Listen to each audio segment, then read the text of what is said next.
So I think we've hit a point here in the project where suddenly it's very frustrating. Basically, yesterday we got the battery back into the car. We got it powered up, but we still have that water intrusion isolation error. So even though we fixed it, this appears to be like a latching error. It has to be cleared out somehow. So I had a laptop. We bought an hour of use of the Tesla Toolbox software. Now, of course, in the time that we had that software, we couldn't actually get the computer to connect to the car.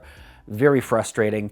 Essentially, there's an Ethernet cable here that goes up to a little plug in the car here. But for the life of me, we just couldn't get it to connect. Tried my Mac laptop. We tried my brother's PC laptop. That didn't work either. We think maybe because it was a work laptop, some of the IT stuff running in the background, maybe that prevented it from connecting to the car, just because a lot of times companies have sort of these firewalls set up so that you can't go to bad web pages while you're at work, kind of a thing. Maybe that was something to do with it. I do have Boot Camp on my Mac laptop, so I can run Windows 10 on it. Originally, we had issues with getting the right manual IP address. We're going to try this again.